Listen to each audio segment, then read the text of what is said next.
Thank you. Well, good morning. Are you feeling blessed today? Blessed to be in such good company together. Are you feeling blessed because you've had a tough week?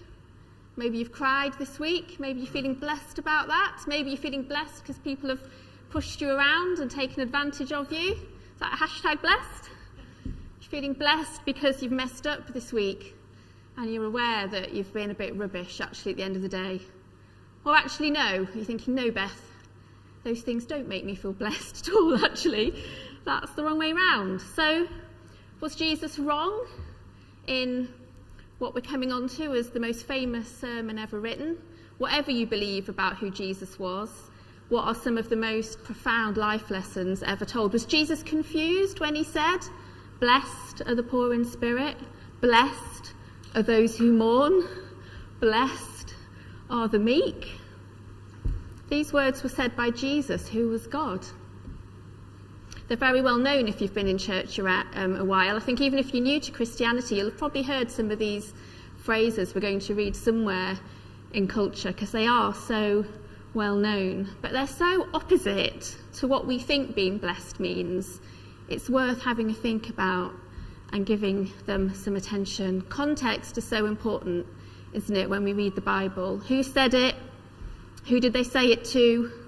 Where were they? What was going on? Why did they say it? And there's not loads of context to this. Excuse me, I'm just going to get a drink.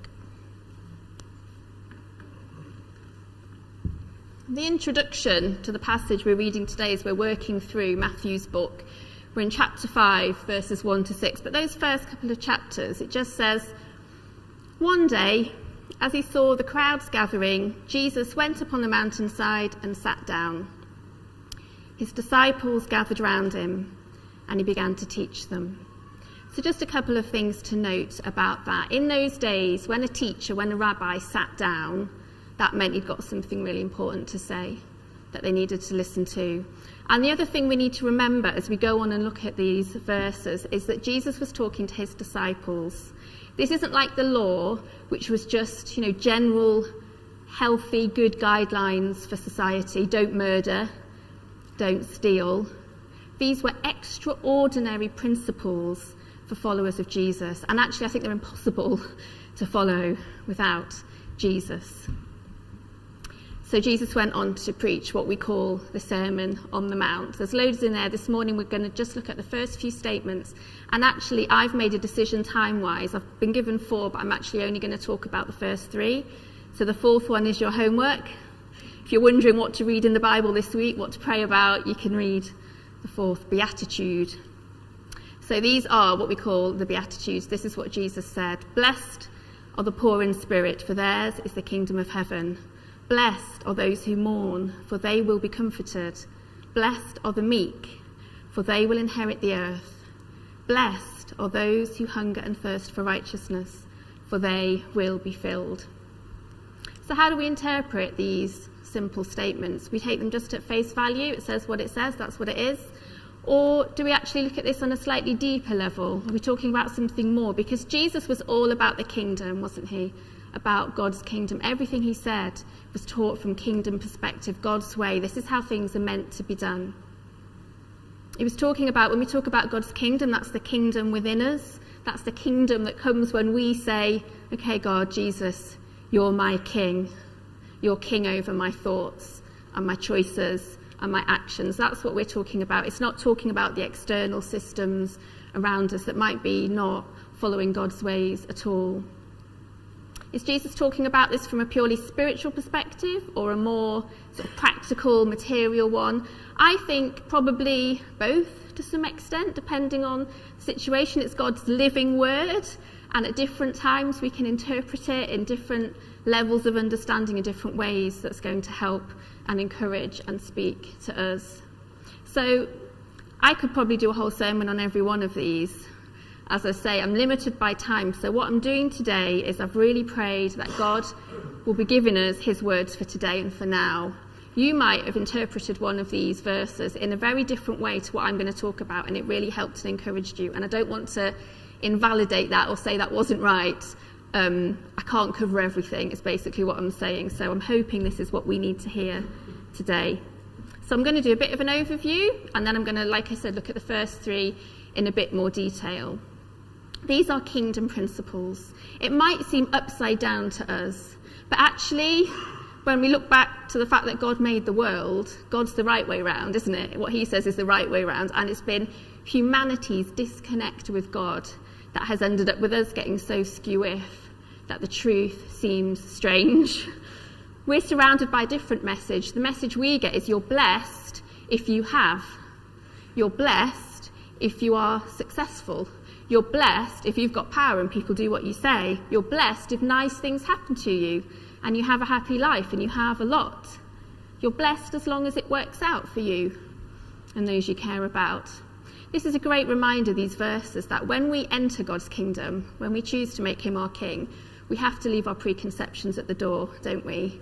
And potentially principles and ideas and values that we might have had for the whole of our life, we need to just set them down and check they're actually what God says, because so much is so far from how God created and intended human beings to work together.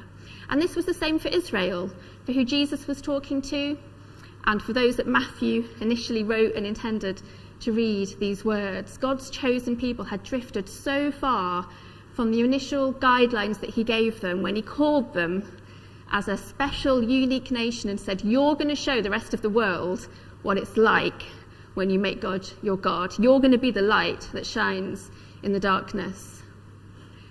They'd got to the point where they thought that if good things happened to you, that meant God thought you were good.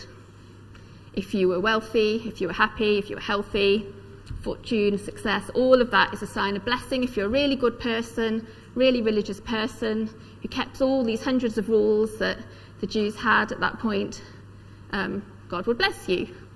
And if it was tough and life was not going well, that was a sign that God was angry. We see this. This is when I need my glasses.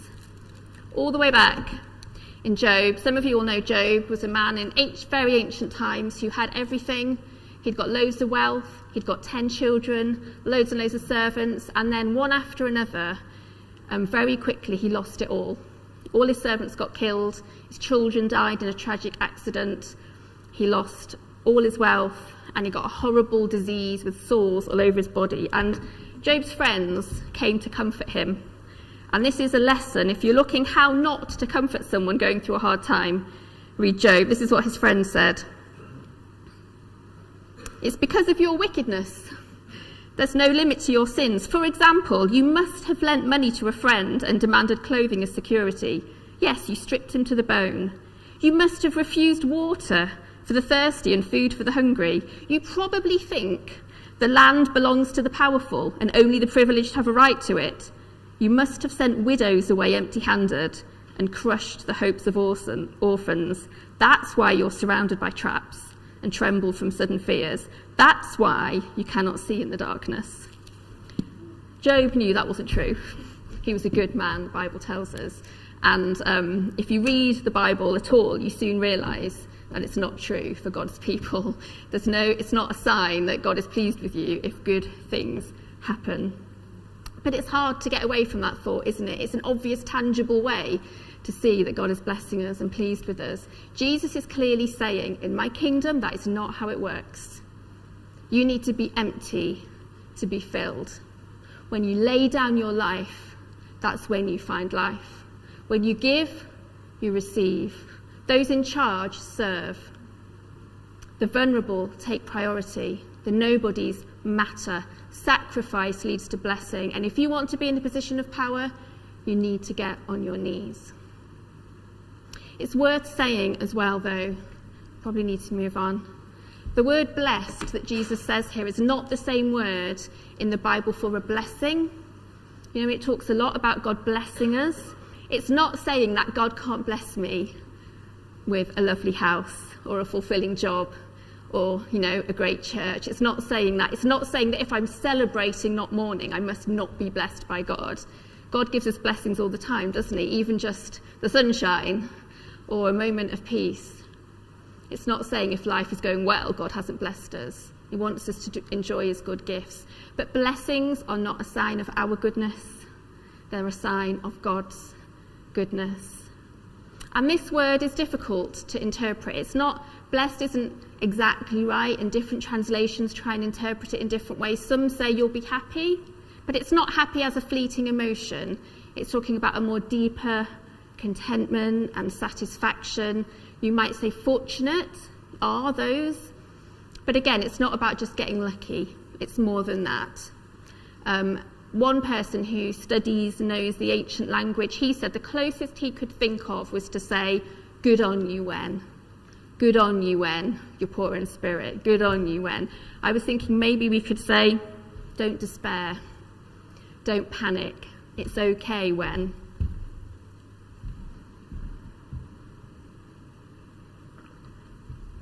Have you worked out yet that your outward circumstances are not a sign, not a reflection of how God feels about you or your status as far as he's concerned? The people Jesus calls blessed don't look like the kind of people we might think should feel blessed. Jesus is saying here, God understands when you suffer. It's not a punishment. It's not payback. He's going to help you through it, and there is hope on the other side. God's kingdom is so much more than our circumstances, and I think these words from Jesus show us what really matters to him, what he really values, what brings lasting joy in life rather than fleeting pleasure, what brings purpose, what brings that true wealth and inner riches and genuine God-given authority. These Beatitudes show us what Jesus thinks is important, being part of the kingdom, knowing God and his presence in our lives. Because if you've got that, you're rich, aren't you? You've got all that you need. Reconciliation to God, the promise of eternal life. That counts for so much more than these things we can see. So, let's have a look at each one then. Blessed are the poor in spirit, for theirs is the kingdom of heaven. Karis has explained amazingly what this means. Perhaps I don't need to, but I was looking at some other translations to help us understand. One of them says, happy are people who are hopeless, because the kingdom of heaven is theirs. Or, God blesses those people who depend only on him. They belong to the kingdom of heaven. God blesses those who are poor and realise their need for him, for the kingdom of heaven is theirs. You're blessed when you accept that you aren't perfect. You're fortunate when you get real about the mistakes that you've made. When you stop trying to kid yourself by thinking, well, I'm quite nice really compared to them. I'm a nice enough person.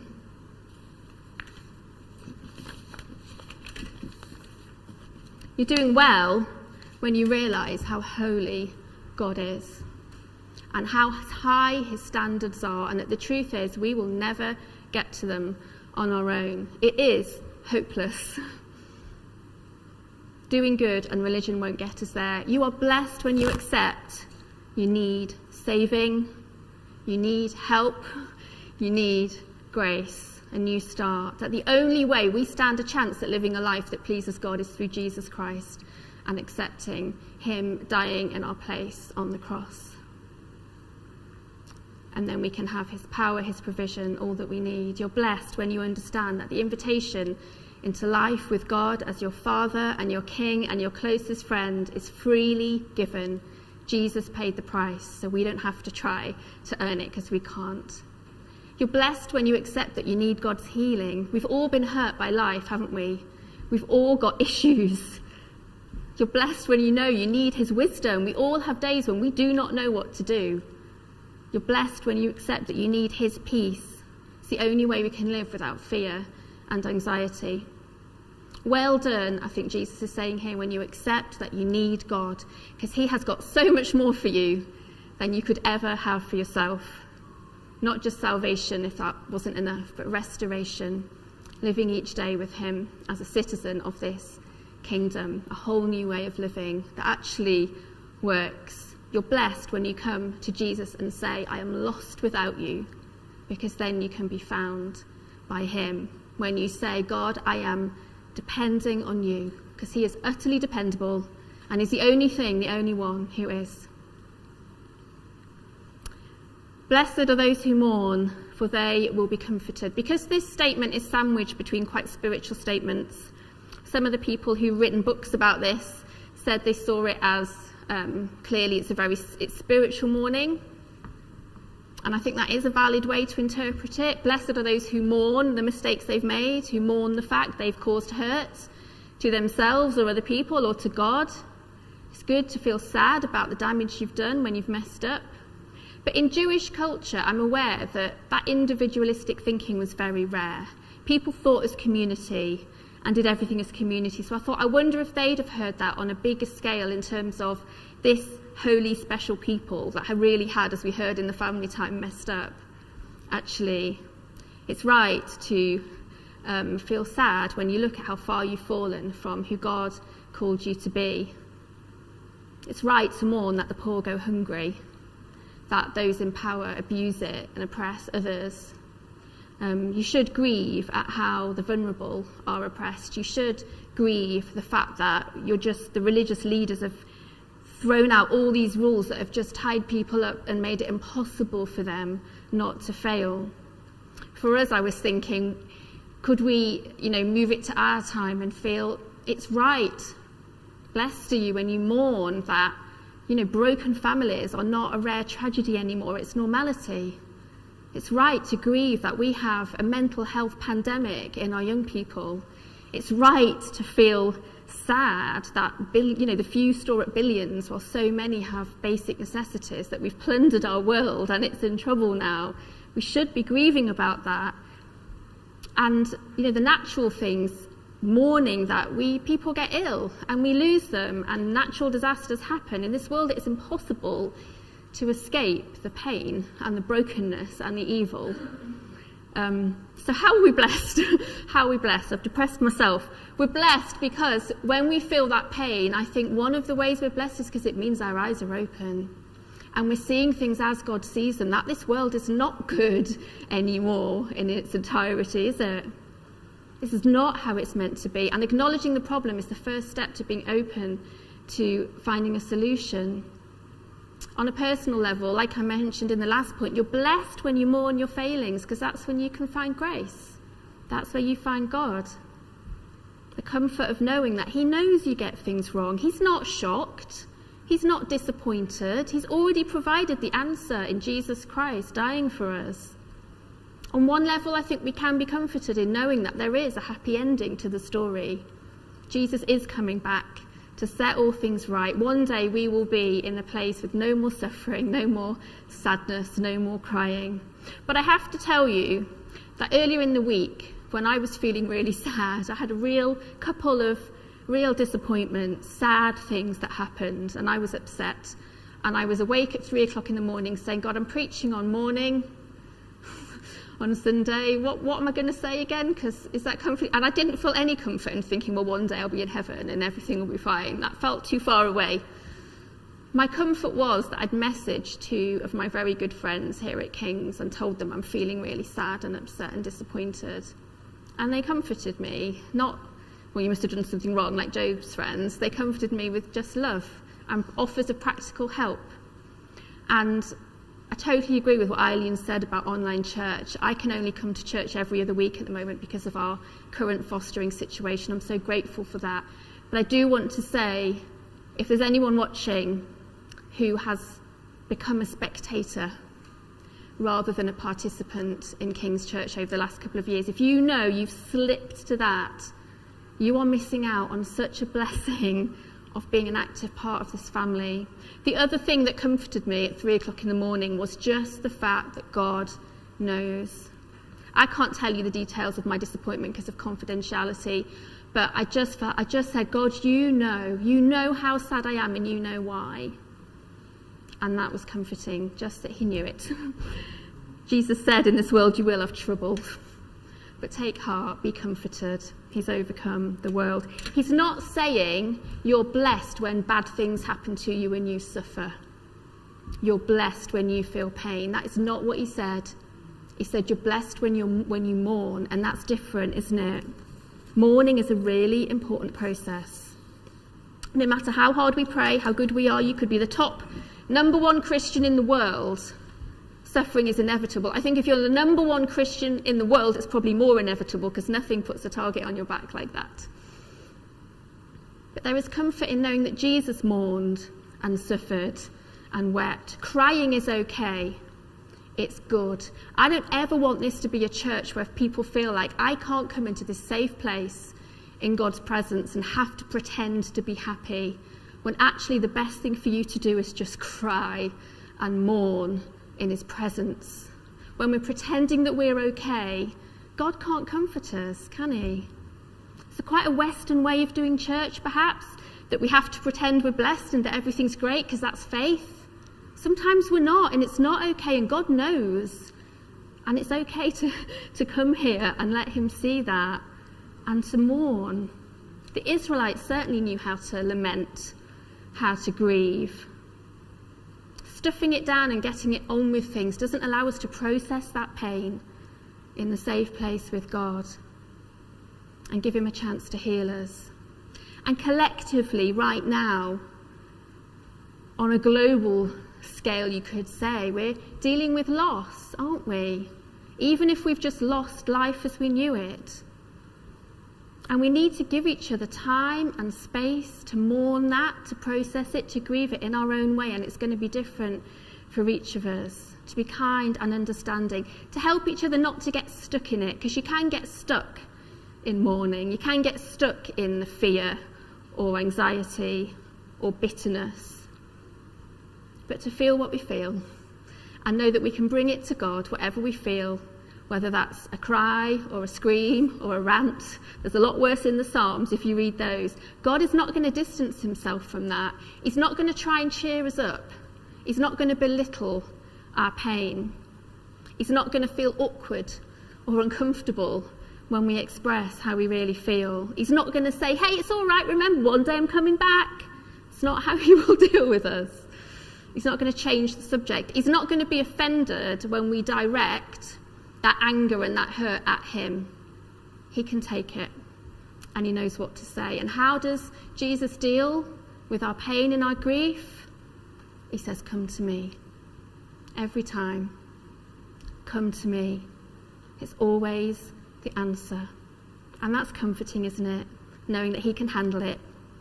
He knows the right thing to say, the right thing to do. Unprocessed pain, refusing to mourn, is toxic.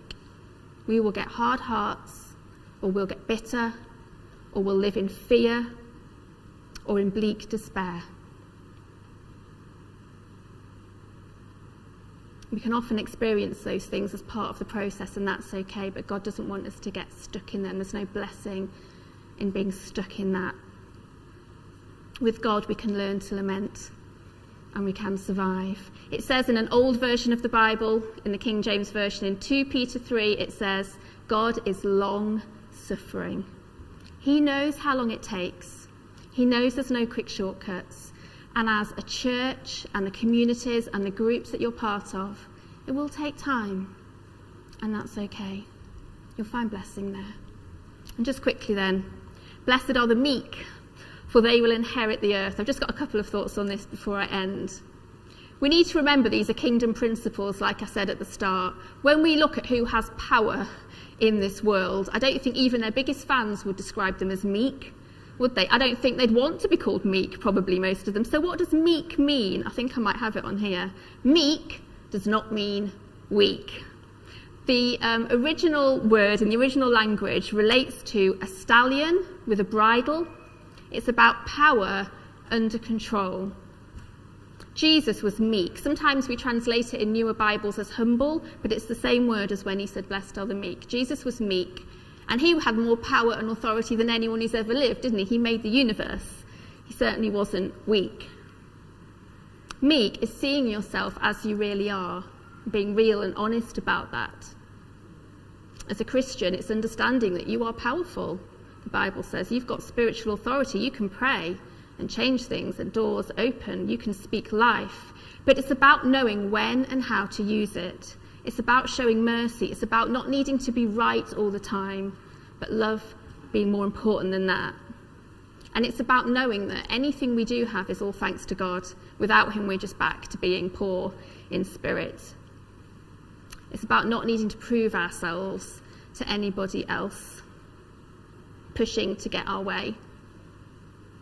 We can think of meek maybe as timid, but again, no one can call Jesus timid, can they? He was the most courageous man that ever lived. He not only faced the angry mob and the leaders of the day, he faced the cross and bearing every wrong thing that we've ever done on his own shoulders.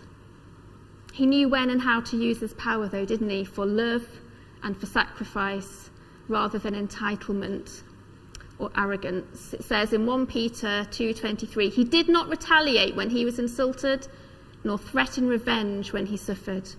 He left his case in the hands of God, who always judges fairly. Can you say the same about you?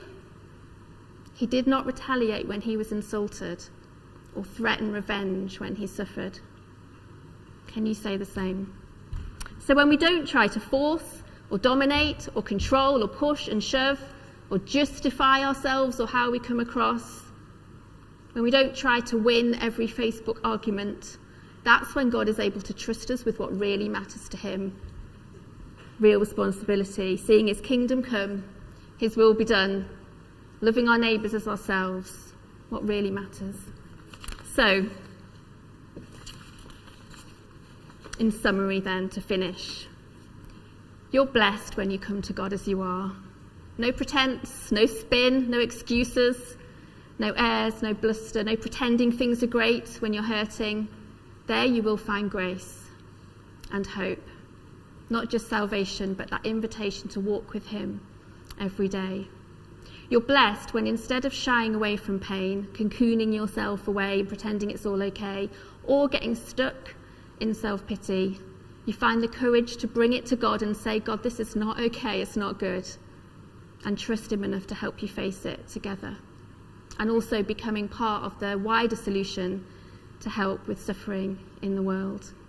You're blessed when you've nothing to prove, no one to impress, when you learn that you don't need to manipulate or dominate to get your own way, to get what you need to achieve the plans that God has for you. You're blessed to be part of this right way up kingdom when you take time to listen to Jesus and learn the secrets of how to live well, what Jesus values, and that your circumstances and your background, whatever you've done, your position, are nothing compared to the blessing of doing life with him.